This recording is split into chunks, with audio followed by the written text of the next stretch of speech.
It was your wish that we take also more look at the budget vehicles, and one of them is the Ford Ka Plus, a vehicle that at the first sight doesn't seem very spectacular or interesting, but I can promise you it actually is. Especially my remarks in the driving part will be very interesting.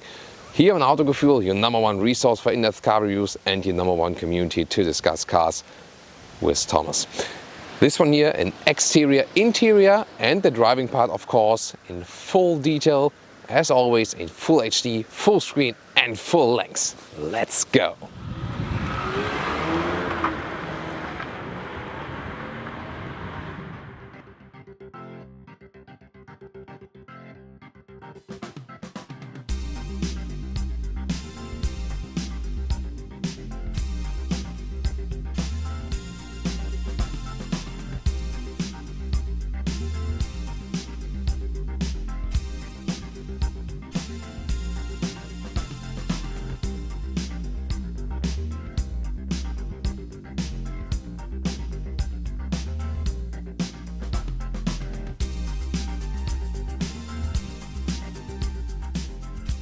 So the Ford Ka Plus starts at about 10,000 euros, or other currencies are also comparable in the price. So it's really one of the cheapest new cars out there. And you already get this sporty fish mouth front grille from Ford. You also have on the bigger models here also with some chrome accentuations. So from the front it actually looks quite sporty. It's not really the case in in the other perspectives, and just basis halogen headlights here, so not too much to expect there. But again, they also try to keep the price low. 3.92 meters or 12'9" is the total length. That's really 30 centimeters longer than the predecessor version, so it really has grown. That is of course helping on the interior. It's still quite flexible and well to handle in the city though. This is also here with the contrasting mirror caps. You can also get a special edition with the contrasting roof color, for example the so-called black and white edition. Here pure white today. Usually you can also get 15-inch aluminum rims that look a little sportier than. Here at the moment winter tires are mounted with 14-inch steel rims, though they are not looking too fancy. But in wintertime I think it's still okay. And they actually have a quite good ride, those Conti's tires that are mounted there. So there's not too much difference anymore today between the summer and the winter tires. In past times you felt that difference more. Other than that, the design is rather conservative. You see it's rather high actually. So that is not that good for design, but good for the interior headroom, which we'll surely later see here. And of course, if you think about the very first Ford car, it was really love or hate car on the one side, but also a design icon. That's all gone. It's basically a normal small car now, and also left this super micro segment due to the length it has gained now. Looking at the rear, it is rather plain with this very slim hatch. You have some more space right there. I'm not sure why they did that. Maybe for crash safety. You also see a little bit of Ford Fiesta from the previous generation. And yes, that's true, because it's the same platform that was used in the previous generation Fiesta. Just the Ka Plus, or Ka Plus logo right there. And you can only open it by pressing the key twice. Then this very, very slim hatch can be opened right there. I have not found any other button or so to open it.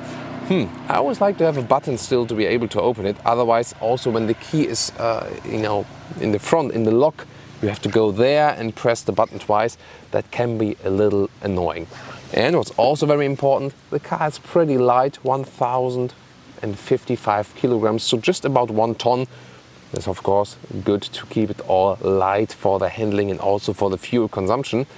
Will it consume much or little fuel? We will soon find out in the driving part. So engine-wise, it's easy to explain. 1.2 liter naturally aspirated engine, you see here 4 cylinders, with 70 or 85 horsepower. That's basically it, but simple, and that's why it's also again cheap. Let's test that one soon.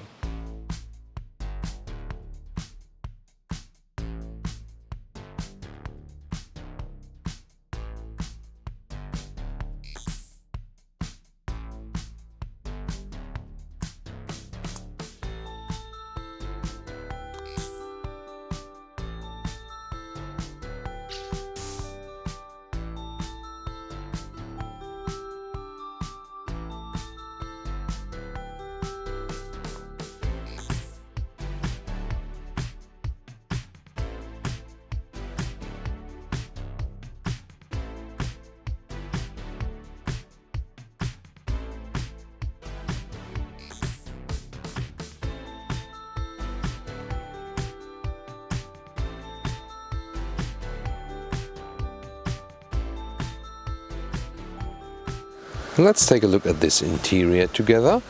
Just simple materials, all hard plastic, different space for bottles at the inside of the doors. The side mirrors can be controlled just here, the left and the right one. It's quite a handy solution, why not? Then this really reminds of a previous generation Fiesta, yeah it does. Left side also button control for the volume, the steering wheel, then the instruments, all analog, speed in the middle part. There's a small digital screen in the lower part. And the seats, they actually make a quite good impression. Different fabrics being used. So far they're not uncomfortable. Even a small armrest is available right there. With some extras, by the way, the price goes to about 13,700 if you tick the stronger engine and also all of the other extras. Let's get inside with the shoe tab. And we can also pump it up, y'all. And that's really good. I will also talk more about it in the driving part. Even if you're taller, you can pump it up a little bit here. That's better for a comfortable driving position, you know, for this. I can tell you more about that later. Then still, even if you have to pump it up a little bit, I'm 1.86 or 6'1", still enough headroom left. That's really good. You know, the car looks tall from the outside, and considering the size, it is still actually tall. Only thing that is not that good is that the steering wheel can only be adjusted in the height. I always put it at the highest position for a tall driver. But it's not that bad as in other vehicles because the standard setup is not that close to the dashboard. It's coming a little bit towards you, also the whole front console, so you can actually quite well live with that. And of course you can also manually adjust the back part of the seat and then also front and back. And considering it's rather a small car, you still get along with it very well as a tall person, I have to say. So when we now take a look at the interior, it comes really far towards you. I don't like that much. Also all the materials are just hard plastic. It's also a rather old-fashioned layout with a lot of different buttons here and also to control the infotainment system. It's really complicated. You can get this small one, then you have a Bluetooth connection. You can then, you know, use the phone there with the button with Bluetooth that you can talk and also stream music, or just use an USB plug. That's also possible. The steering wheel is actually quite compact and good in the grip. That's very well for the handling, and this one will also play a big role in the driving part. Then right side, then you can also set the cruise control that is optionally available. 5-speed automatic gearbox, and you can see here with a separate climate unit in the lower part. You can still access it here, but the temperature here a little bit far away. Here even optional with 2-level seat heating. In the lower part, some spots to put your smartphone, for example, and then even below that, the USB port. And by the way, here with the mirror, there's no light, but at least you have a small mirror with a cap right there to check yourself out. In the lower middle console, you can have some boxes right there, and then, well, 1, 2, 3, 4 cup holders. Yeah, Ford is American origin. I guess this is one spot where you can find that. And a nice armrest right there, where the rear is opening very wide with that door, so it's relatively easy to access it. You know, it's a very short car, you have to bear that in mind, but the back part of the seat has this mold, so you can still get your knees behind it. I would like if the driver in front of me would be a little bit smaller and would put a little bit more in the front, but considering it's still okay here. Then headroom wise is totally fine. That's really good. So they have paid an emphasis here on the rear part of the seats that you can get along with that one, and made the trunk not that long. I will soon show you that. But you know, sometimes the trunk is longer and then you're cramped here in the rear. So for some compact vehicles, we have the same result here in the rear. And also quite soft and comfortable rear seats, so you can sit on those well. Isofix points here also for your child seats. To flip the seats, you have to press those buttons here in the rear and then pull it over. It's sometimes a little bit hard to do that. And how that looks then flipped, I will soon show you from the trunk. So guys, that's the trunk, and I told you before, they paid more emphasis here on the space of the rear seats, and so this isn't too long. A cabin trolley cannot be fitted here, there in lengthwise. Well, you really have to squeeze it in, so there's not much length left, but it's also a short car. Then you can put the seats right there in the 2/3, 1/3 split. This top cover here, especially if you reach in, you can hit your head right there, for example. So I would just remove it. It can also be easily removed, just also in the top parts there. Leave it out unless you want something, you know, protected in there, which no one should see.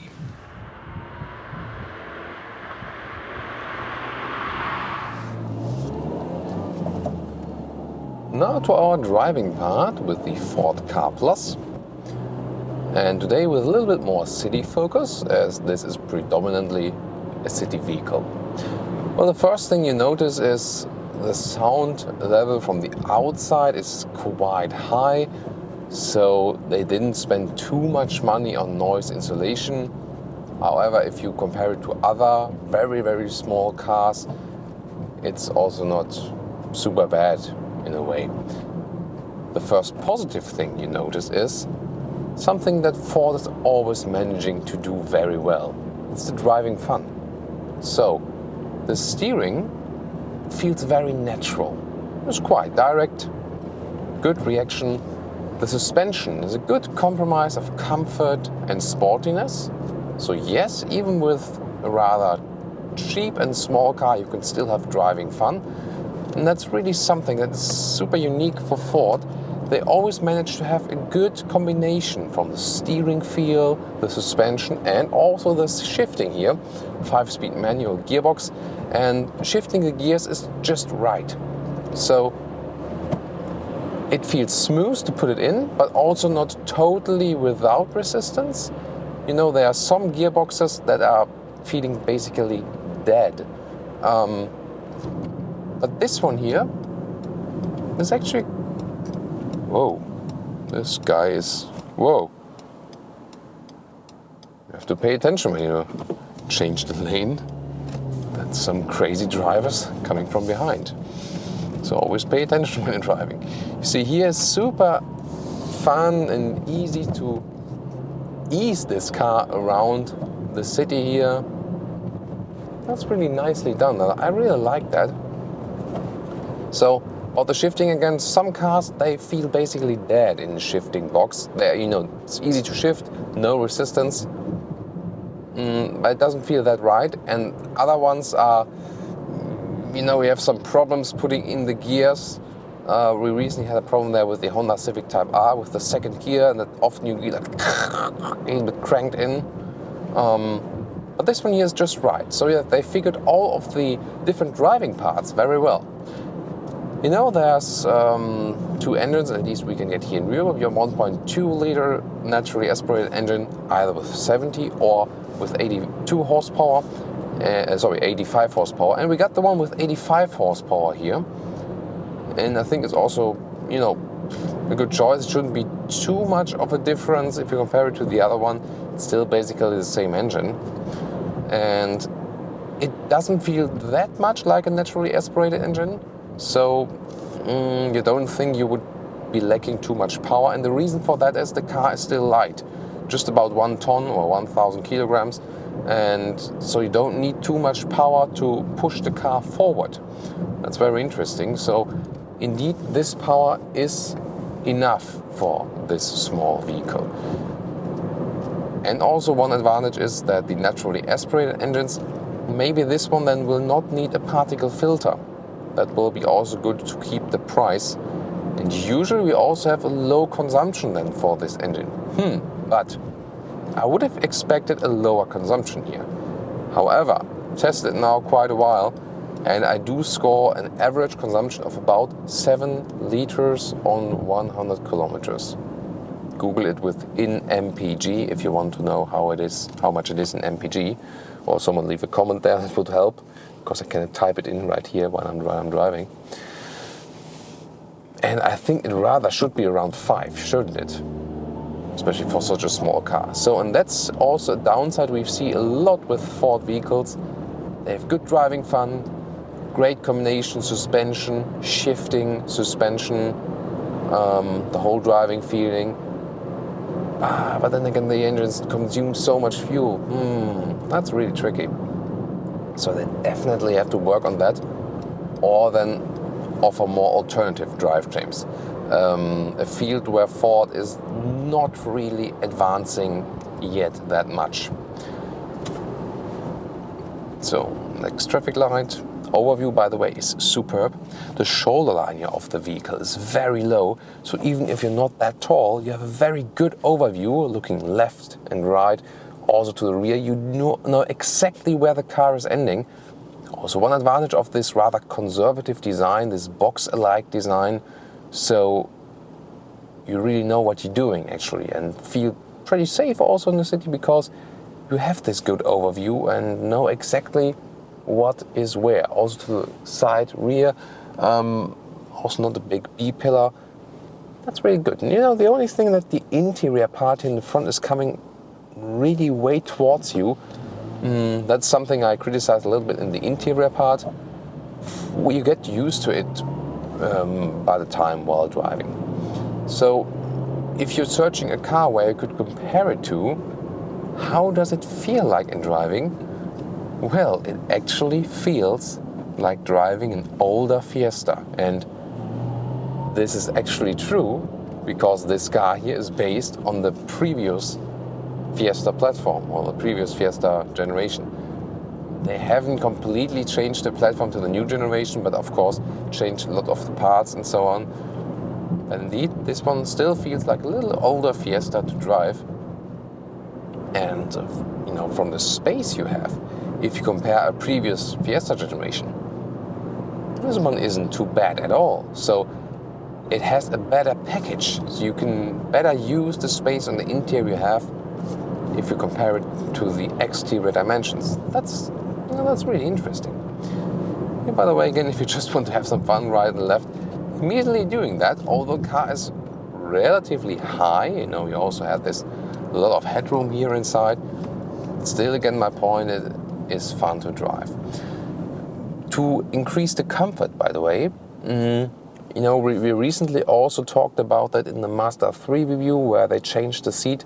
So it's not good for your lower back if the seat goes down in the rear part and your knees are higher, than your pelvis, or in German would be Knie sollten nicht höher sein als das Becken. Yeah, the German calls for today. Some service for our German viewers. And it should rather be in a straight line, that's the reason why sitting in an SUV you usually have better comfort for your lower back. And the secret for me is, although size-wise and height-wise I would put the seat here to the lowest position, but then again, if I put the seat a little bit higher, also the rear part of the seat is going up a little bit. And that's really helping me for the long-term driving comfort and making also a rather small car more comfortable on the long-term run. That's a really interesting finding, and I would just give you that as a trick or hint for any car you are riding. And indeed, considering the size of the vehicle, I think it's still fairly comfortable. So I didn't have any lower back pain so far. Of course, a long-term motorway vehicle would look a little bit different. But then again, you have to consider the price. And my point is that a lot of manufacturers can build great €100,000 vehicles, but the real secret is to build good vehicles still that are very cheap in the price. And this one is actually one of the cheapest cars we have been testing. We had some competitors in equal price regions.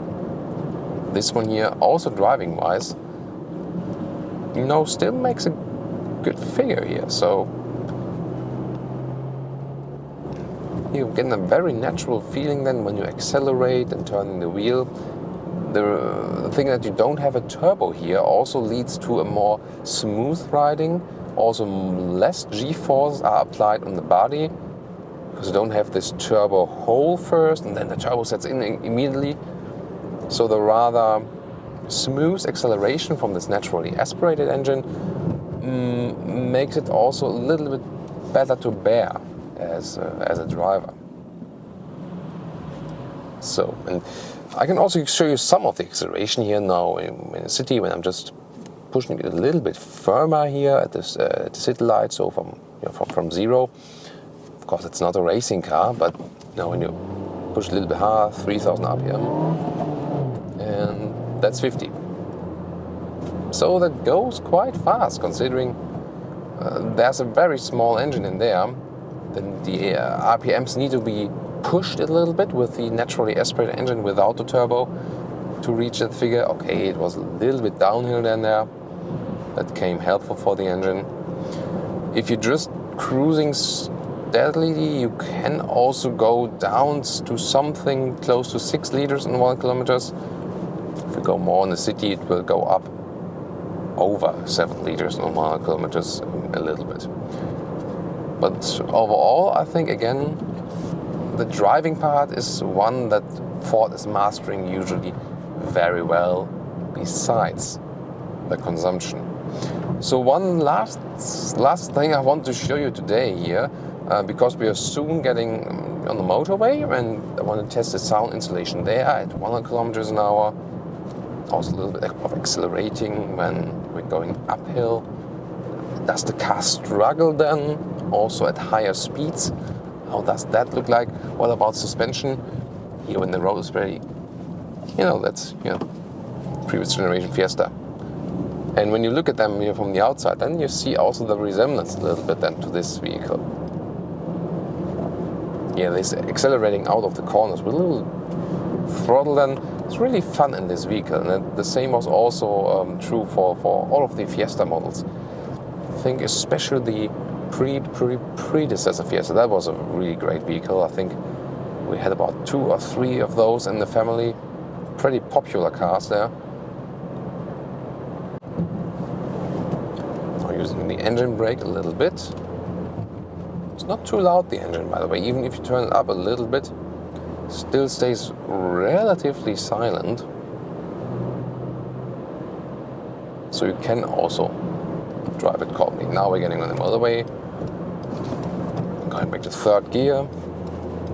And this Clio there. Really pushing this small fella here. Come on, get off the road, man. I'm racing the Ford car. 2nd gear, 60. Yeah. Yeah, those naturally aspirated engines have better sound than the turbo engines. Definitely do.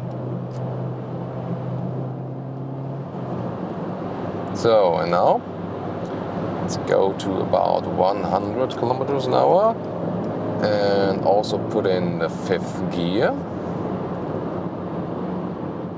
So, we're driving below 3,000 RPM, 2,500 RPM, almost 100.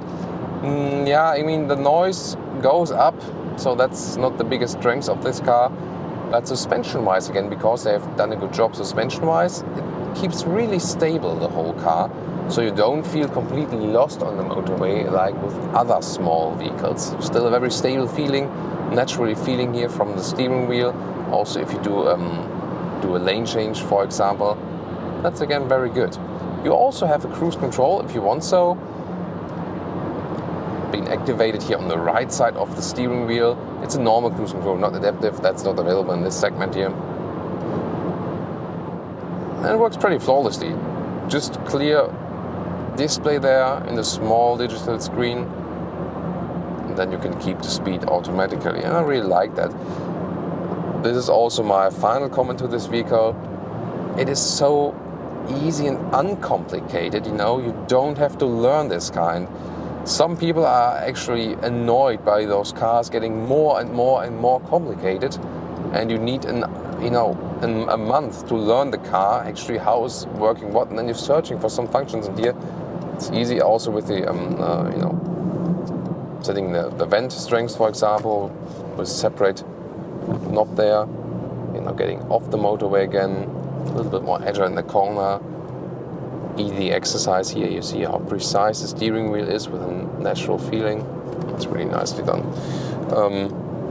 If you want to activate the seat heating, well, the temperature side is a little bit more far away, and I wonder why they haven't done that in this fashion. Is it maybe for the right-hand drive markets? That could be. That they have put the temperature on the right, more far away from the driver, and the vent left. Because, for a left-hand drive market, that's not really ideal. You usually rather control the temperature than the vent strength, don't you? So that could be accounting for the right-hand drive market, maybe. That's my assumption now. Yeah, those are my comments. Considering this is such a simple vehicle, I think still a lot of interesting things to discover about it while driving. Or what do you think? And now to our conclusion for today, the Ford Ka Plus. Well, to the initial car, it really has changed a lot. It's grown up, it's rather conservative, not so much this design icon anymore, rather like a previous Fiesta, and technically it somehow is. It is a well-working world car because the price is low, you have a lot of room on the interior, and it's a very uncomplicated car. You don't have, much premium build quality and stuff, but you can very well use the car and you do not have to learn it. And the driving experience is actually also quite promising. Yeah, I would have to see better infotainment system, for example, that would be nice. And the consumption should be lower. Those are the main two criticism points, I think. But overall, considering the price, there are a lot of journalists always saying, cheap cars are bad, but I'm not one of those, because I always take a look at the price-performance ratio. That one is still quite good with this one here. Thank you so much for tuning in today, and also tune in next time. Give me your feedback.